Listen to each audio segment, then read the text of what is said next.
Thunder cracked so close it rattled the thin aluminum walls of the trailer, and Daniel Cross slammed his fist against the door hard enough to shake the porch light. Rain sheeted down his back, soaking the collar of his suit, plastering his tie to his chest. In his left hand he gripped a tarnished silver pendant shaped like an eagle, its clasp engraved with a mark he could never forget. He pounded again. "Claire, open the door." The door creaked, and Claire Holden appeared, her face pale, framed by damp curls, a sweater sliding off one shoulder. She leaned against the jamb as though the doorframe was the only thing keeping her upright. Her cough rattled deep, a sound of illness that clung to the walls. Behind her, a curtain shifted. A small girl's hand curled around the fabric, eyes peering out.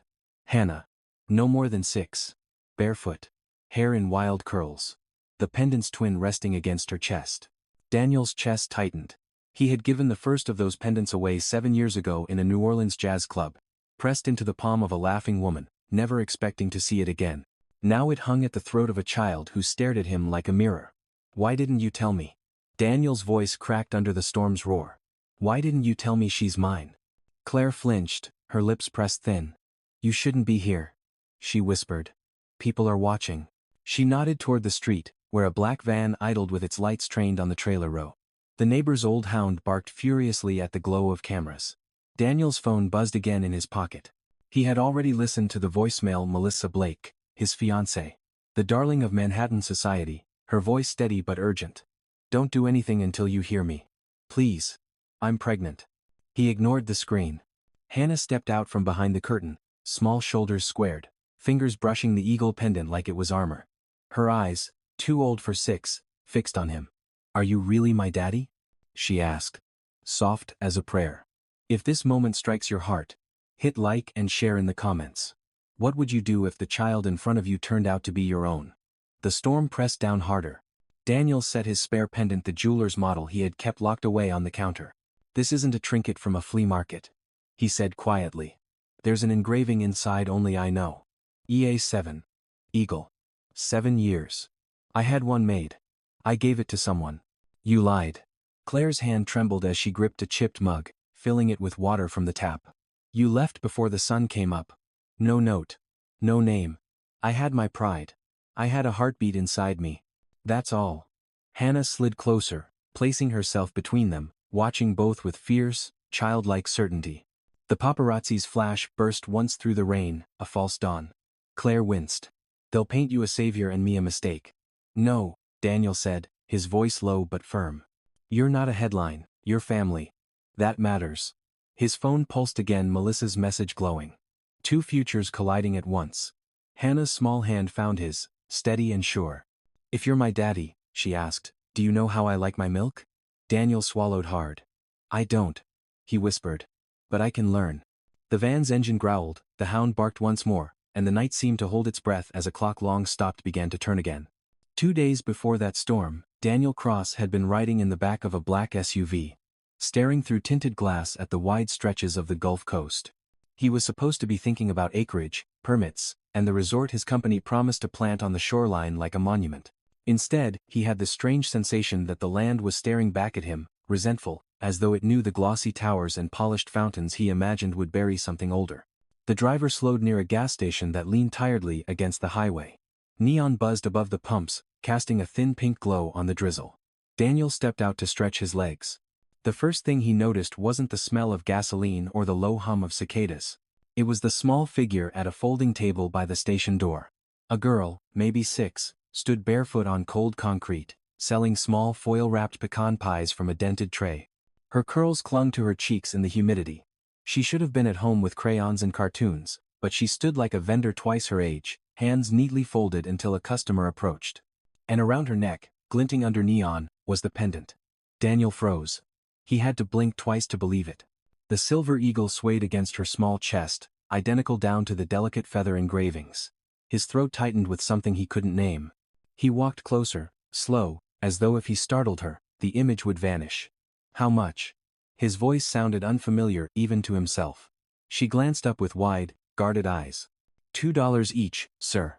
Her politeness hit him harder than the price. He pulled out a bill and laid it on the table. "I'll take them all." She frowned, the kind of frown that comes from a child taught not to trust generosity. "That's too much money for just pies." He smiled, trying to soften her wariness. Then consider it an advance. Her gaze lingered on him, searching his face for intent. The pendant winked again in the light. Daniel swallowed. Where did you get that necklace? The question escaped before he could stop it. She touched the charm gently, as if it were more than decoration. Mama gave it to me. He felt the ground tilt. He should have walked away, climbed back in the car, pretended it was coincidence. But he didn't. He asked for her name. Hannah. She whispered, still clutching the pendant. That night in his hotel, he didn't sleep. He poured a drink he didn't touch, set the pies on the counter untouched, and dug through his memory like a man searching a locked drawer for a missing key. 7 years earlier, New Orleans, French Quarter, music spilling from brass horns, the air thick with fried shrimp and cigarette smoke. He'd walked into a jazz club after signing a deal. The kind of place where red lights made the room look like it pulsed. She had been there. Claire. He hadn't remembered her name until now, but her laughter came back sharp as a bell. They had danced, talked, shared a night that felt both infinite and fleeting. And before leaving, he had pressed a small box into her palm, the silver eagle pendant. For the strongest woman I've met, he had murmured, though he hardly knew her strength. Then morning came and he was gone. No note. No number. Just another ghost of himself walking out the door. The next morning, restless, he returned to the gas station. Hannah was there again. Tray lighter but still patient. Waiting for customers who mostly didn't come. Daniel walked up carrying a backpack. Morning, he said. She looked at him, cautious, but she didn't run. He set the backpack on the table and slid it toward her. Open it. She unzipped slowly. Inside, a pair of shiny black shoes, a boxed lunch, a stack of storybooks, and a small teddy bear. Her eyes widened, suspicious but dazzled. These are for me? He nodded. If you'll let me. She hesitated, then whispered. Mama says not to take things from strangers. He crouched to meet her gaze. I'm not a stranger, Hannah. I want to help. She studied him with a seriousness beyond her years, then nodded once. I'll show Mama. He followed her through winding lanes until they reached a weather-beaten trailer at the edge of a lot. Its roof sagged under rusted tin patches, its windows curtained with old sheets. She knocked gently. Mama, someone's here. The door creaked open and Claire Holden stood there. Time had written itself on her face, soft lines carved by illness and endurance. For a moment, she looked at Daniel with eyes that did not blink, eyes that recognized a ghost. He saw the flicker of memory and something like fear. I'm Daniel Cross, he began. She cut him off with a single word. Claire. The name hit him like the echo of a song he hadn't realized he remembered. She glanced at Hannah, then back at him. What are you doing here? He gestured to the necklace. Where did she get that? Claire's lips tightened. I found it at a flea market. Years ago. He shook his head. No. That's impossible. There was only one. Then maybe I got lucky, she said, her hands trembling slightly as she pulled her daughter close. Daniel stepped inside, lowering his voice. It was mine. I gave it away once. To you. Claire's eyes darted to the floor. It doesn't matter. We're fine. We don't need anything from you. Her cough tore through the room, racking her chest until Hannah rushed to fetch water. Daniel pulled an envelope from his coat. This is for medicine, food. Claire shoved it back. I don't want charity. He clenched his jaw. It's not charity. Yes, it is. She snapped, her voice frayed but sharp. You can't vanish for 7 years and then try to buy forgiveness. You left me once. I won't let you leave her too. Hannah set the water down gently, eyes darting between them. Daniel saw the truth plain as day. This wasn't about money. It was about a silence that had stretched too long. That evening, back at his hotel, he sat on the balcony overlooking the city lights. His phone buzzed with messages from Melissa. Calls he ignored, notes about wedding plans, questions about venues. He scrolled but his thoughts were back in that trailer, with Hannah's shy smile and Claire's trembling defiance. He pulled from his pocket a small token. The jeweler's model of the eagle pendant. Untouched all these years. He held it in his palm like a stone of regret. Rain began to fall again, tapping the glass doors. And Daniel realized he wasn't thinking about profits or headlines. He was thinking about a child drawing shapes in the dirt with a stick. And a woman coughing behind thin walls, hiding pain behind pride. He told himself he'd visit once more, just once, for answers. But deep down he knew it wouldn't be the last time. He couldn't sleep because every time he closed his eyes, he saw Hannah's gaze and heard her small voice. Are you really my daddy? And he knew the question wouldn't stop until he gave an answer that would change all of their lives. The morning sun broke through the Gulf haze like a blade, washing Biloxi in light that made every flaw visible: rusted rooftops, cracked sidewalks, and the billboard promising a luxury resort coming soon. Daniel Cross sat in the back of his SUV, staring at that sign as though it mocked him. His phone vibrated nonstop. Headlines screamed from financial blogs. Billionaire spotted in trailer park. Daniel Cross abandons board meeting for mysterious woman. Stock tickers scrolled with red arrows, small but noticeable. His assistant, Mark Benton, sat across from him, voice urgent. Daniel, this is spiraling. Investors are asking questions. The board wants reassurance. If you don't show up for the meeting in New York tomorrow, they'll take it as a sign you're unstable. Daniel didn't answer right away. His thoughts were still back in that sagging trailer, where Claire's cough had shaken her body and Hannah had looked at him with those eyes that carried both suspicion and hope. The pendant around her neck had burned into his memory. He rubbed his temple, feeling the weight of both worlds pressing down. Mark, he said finally. This isn't a distraction. This is personal. Mark's brow furrowed. Personal doesn't exist when you're worth $10 billion and the media's camped outside your hotel. They'll eat you alive if you let them. Outside the window, the SUV rolled past the same gas station where he'd first seen Hannah. She wasn't there this morning. A small pang of relief mixed with disappointment hit him. He wondered if Claire had kept her home, worried about cameras. The thought made his stomach twist.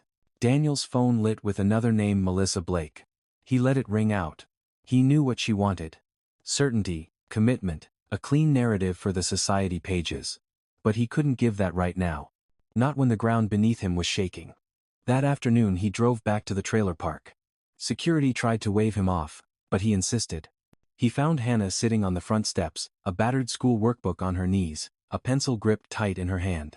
She looked up, wary but not unfriendly. You came back, she said. He nodded. I said I would. He crouched beside her. What are you working on? She flipped the book toward him. Math. I don't like it. He smiled faintly. You're not alone. Even the richest men I know don't like math. She giggled, the sound light against the heavy air, then quickly covered her mouth as if laughter were a luxury. Daniel sat beside her, and for a moment they worked through a few problems together, his voice low, patient. It felt strange, grounding. To explain fractions when board members were threatening revolt and paparazzi were clawing at his reputation. Claire emerged from the trailer, her sweater wrapped tight, eyes cautious. You shouldn't be here, she said, though her tone lacked the force of the night before. People are watching. Let them, Daniel replied. I'm not here for them. I'm here for her. Claire studied him for a long moment, then shook her head. This isn't a fairy tale. You don't just walk in and fix 7 years with gifts and promises. I know, he said softly. But I have to start somewhere. That night, in his penthouse suite, Daniel sat with untouched room service cooling on the table. The city lights flickered below, but his thoughts were far away. Melissa was calling again. Finally, he picked up. Her voice was sharp, laced with fear. Daniel. The tabloids are ruthless. They've got photos of you in that park. Do you understand what this looks like? A billionaire sneaking around a trailer? People are asking questions about the girl. About Claire. If you don't control the story, they will. He rubbed his eyes. Melissa. There are more important things than the story. More important than our wedding? She snapped. More important than the company your father built? You're playing with fire. And if you won't think about yourself, think about me. Think about us. He swallowed hard, silent. And Daniel, she added, voice cracking. Think about the baby. He ended the call without an answer, staring at the ceiling until dawn. The next day, the board convened in New York. Daniel dialed in remotely, ignoring their frustration. Faces filled the screen: men and women in suits, voices clipped. One director leaned forward. Daniel, rumors are flying. Is there a child involved? Do we need to prepare for a scandal? Daniel's jaw clenched. That's none of your business. It's all of our business. Another snapped. Your personal life affects our bottom line. If you jeopardize this resort deal because of some side complication, we will move without you. He logged off before they could say more. Later, as he drove back to Claire's trailer, his assistant whispered, You're making enemies you can't afford. Daniel stared out the window. Some enemies are worth having. At the park, he found Hannah sitting cross-legged in the dirt, drawing with a stick. She looked up at him, face lit with a smile that startled him with its warmth. She held up her drawing: a family, rough lines, but clear. A man, a woman, a child, and above them, an eagle with wings outstretched. Daniel's throat tightened. "That's beautiful," he said. She shrugged. "It's just what I see." He sat beside her in silence, listening to the sounds of the trailer park children laughing in the distance, a radio crackling from a neighbor's porch, the hound barking at nothing in particular. For the first time in years, Daniel felt something that wasn't ambition or fear. It was peace. But peace was fragile. That evening, Mark pulled him aside. "Sir, the press is getting closer. They know her name.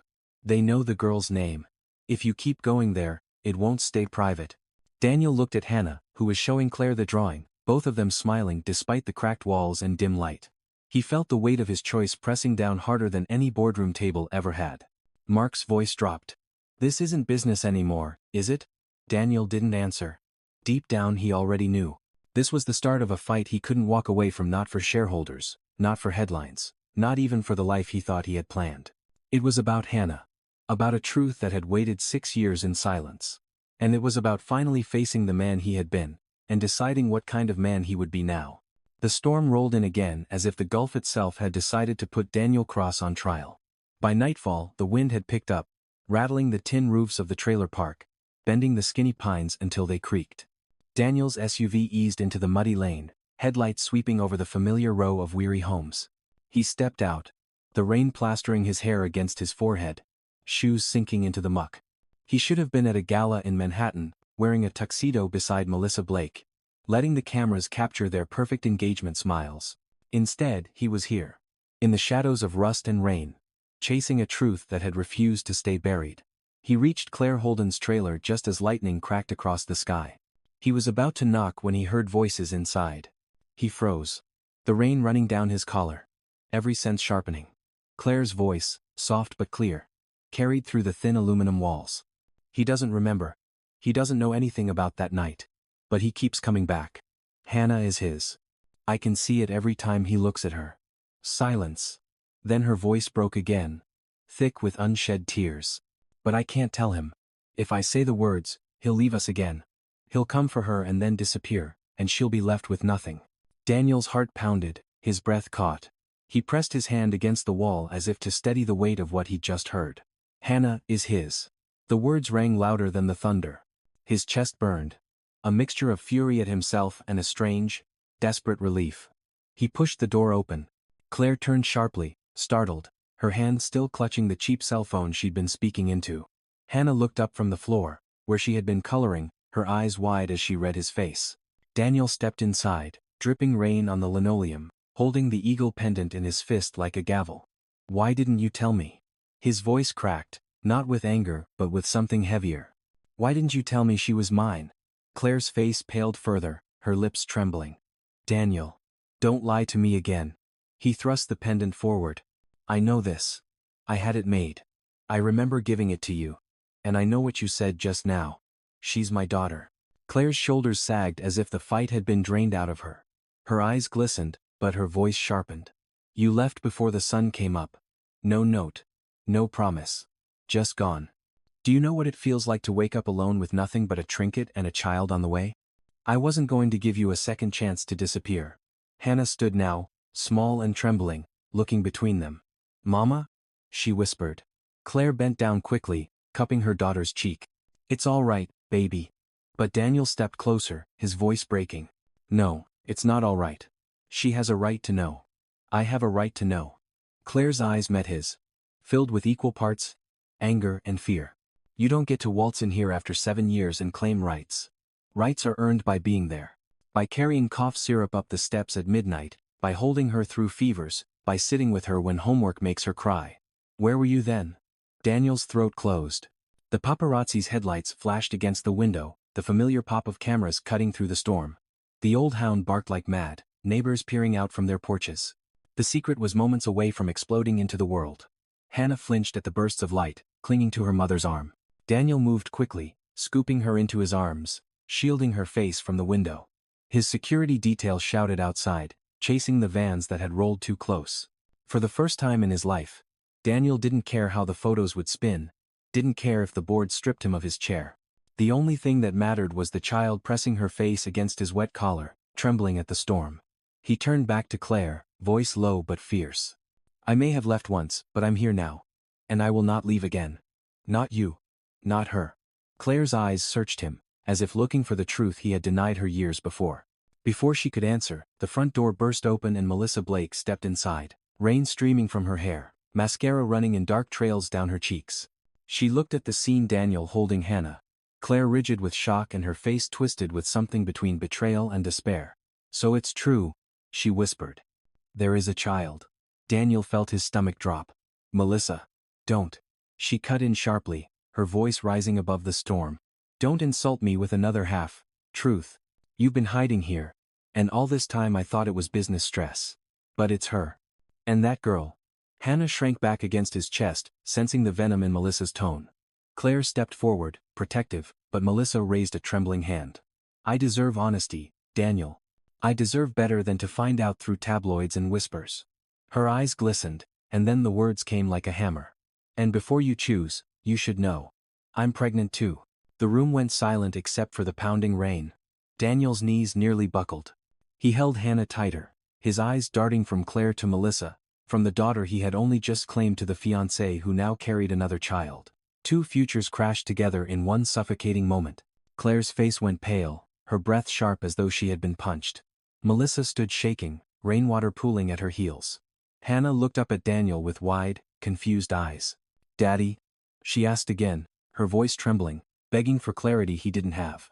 The cameras flashed outside, relentless, documenting the chaos. Neighbors whispered from their porches. The hound howled as if calling judgment. Daniel felt every eye on him, every consequence pressing in. And he realized the storm outside was nothing compared to the storm inside this room. A storm that demanded a choice that would define him not as a billionaire, not as a headline, but as a man. Morning crept over Biloxi with a pale, uneasy light, as though even the sun hesitated to witness what had unraveled the night before. Daniel Cross stood on the balcony of his hotel suite, his suit jacket still damp from the storm, his phone buzzing with the fury of a dozen unanswered calls. The tabloids had already run their stories. Cross love child? Splashed across one headline. 2 women. 1 billionaire. Across another. His board was in uproar. Melissa had stormed out into the night with no destination he could trace, and Claire had slammed the door on him after clutching Hannah so tightly he feared the girl couldn't breathe. But even with the chaos pressing in, Daniel knew one truth: silence would destroy them all. Hiding had ruined 7 years. He would not let it ruin another day. By mid-morning he summoned Mark, his assistant, and instructed him to gather the press. We're doing this on my terms, Daniel said, voice low but resolute. Mark gaped. Sir, the board can wait. If I don't control this story, it will crush Claire and Hannah before it even bruises me. I won't allow that. Mark hesitated, then nodded. Then you'd better be ready to burn bridges. Daniel almost smiled. Some bridges should be burned. By noon, a sea of cameras flooded the lobby of the hotel. Journalists shouted questions as he stepped to the podium. He looked sharper than he felt suit-pressed, tie knotted. But the lines around his eyes betrayed a man who hadn't slept. Flashbulbs blinded him, but he stood steady. There's been speculation, he began, voice calm but carrying, about my visits to a community here on the Gulf Coast. I won't speak to gossip, but I will speak to truth. This city does not need another resort that displaces families.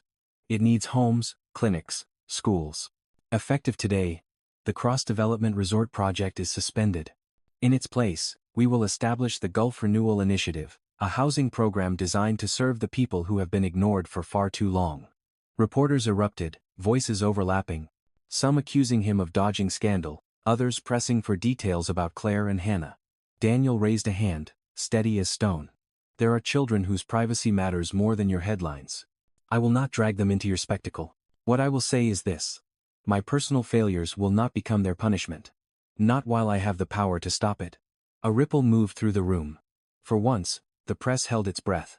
I cannot undo the mistakes of 7 years ago, Daniel continued, softer now, as though speaking past the cameras to the faces he could see in his mind. But I can build something that honors responsibility over profit. That is the man I choose to be from this day forward. He stepped away from the podium, ignoring the barrage of questions.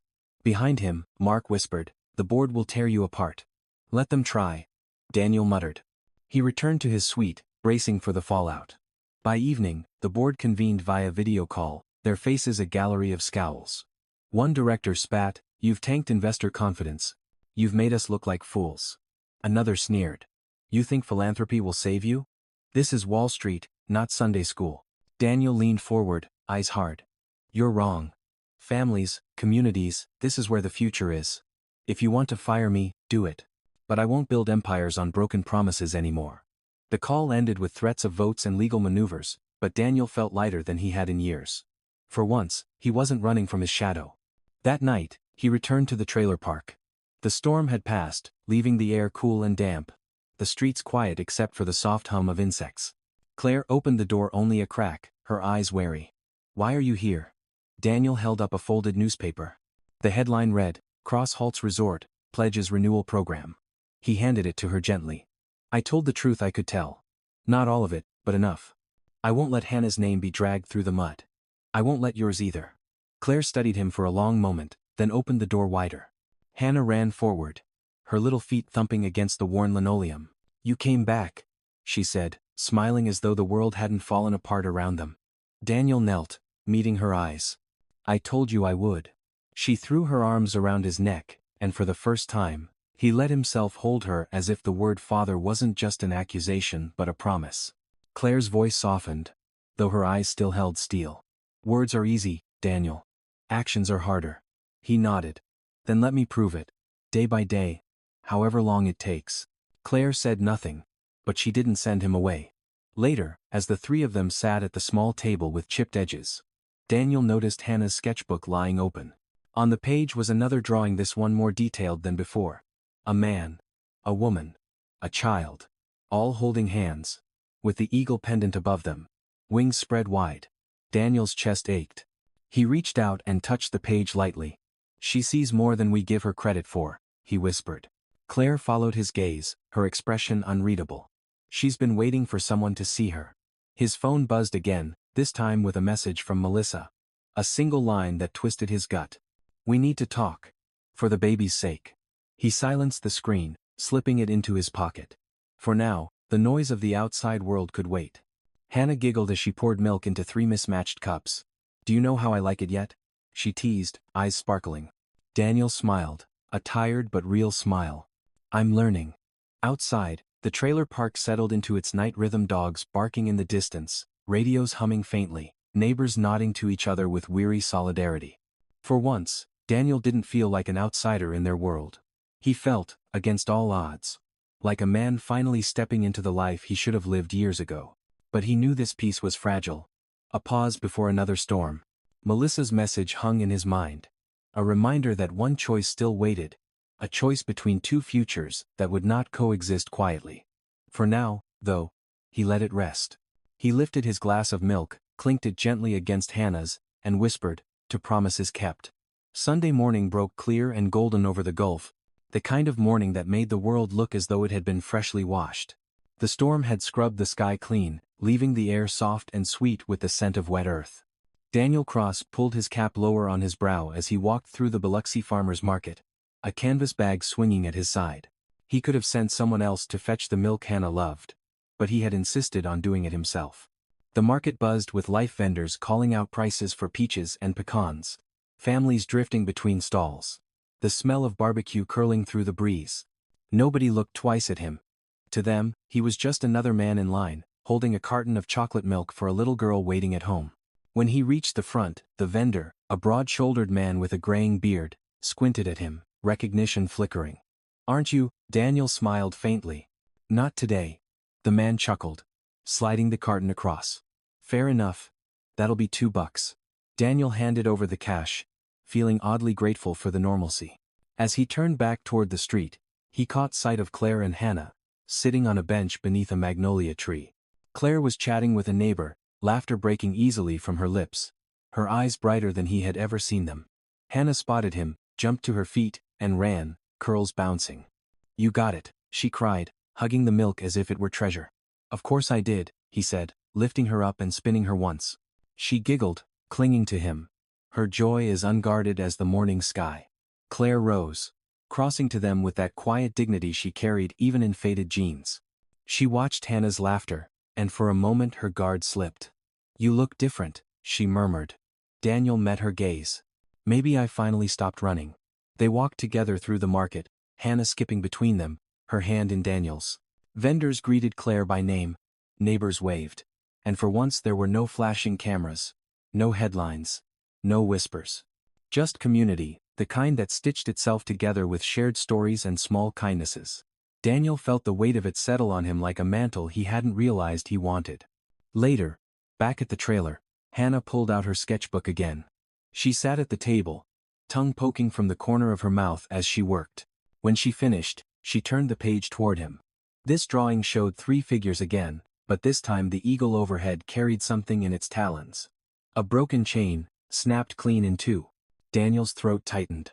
"What's that mean?" he asked softly. Hannah shrugged. "It means we're free."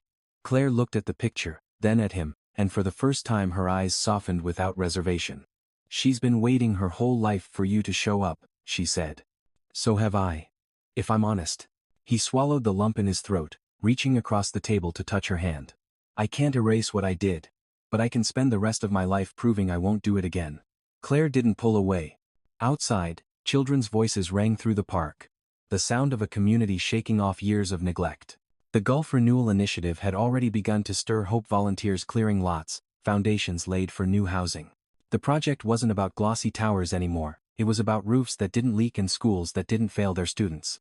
Daniel knew the board still plotted against him, that lawsuits and power plays were brewing in New York. But here, surrounded by voices that had been ignored too long, he found his purpose steadier than any balance sheet. That evening, Melissa appeared at the edge of the park. She stood by a black sedan, her hand resting protectively on her stomach. Her eyes heavy with conflict. Daniel walked to meet her, leaving Claire and Hannah on the porch. For a moment, neither spoke. Finally, Melissa said, "You humiliated me. The tabloids tore me apart. But I still carry your child. What are we going to do about that?" Daniel's chest ached. "We'll do what's right. I won't abandon you, or the baby. But I won't live a lie, Melissa. Not anymore." She studied him, tears brimming. "Then promise me this. Promise me you'll be better to this child than you were to her," she said, glancing toward the trailer where Hannah peeked out. Daniel nodded, voice steady. "I promise. No more secrets. No more running." Melissa exhaled shakily, then slipped back into the car. Daniel watched the sedan disappear, the taillights fading like embers. When he returned to the porch, Claire asked nothing. She only looked at him, searching, measuring. And in the silence he knew she had seen the choice he had made. That night, as stars scattered over the Gulf, Daniel sat with Hannah in his lap, reading aloud from one of the storybooks he had bought her. Her head grew heavy against his chest. Her breath evening out as she drifted to sleep. Claire watched from the doorway, her arms folded, but her eyes no longer wary. They were soft, almost hopeful. Daniel kissed the top of Hannah's head and whispered, "Empires may be built on land, but the truest ones are built on promises kept." In that quiet moment, beneath the hum of cicadas and the steady rhythm of Hannah's breathing, he felt the truth settle into his bones. He was no longer just a man with wealth and power, no longer a headline or a cautionary tale. He was a father, a partner, a neighbor, a man who had finally chosen justice over pride, love over silence. And as the night deepened, he knew this was the empire he was meant to build, not of steel and glass, but of loyalty, redemption, and the quiet justice that endures long after the storms have passed.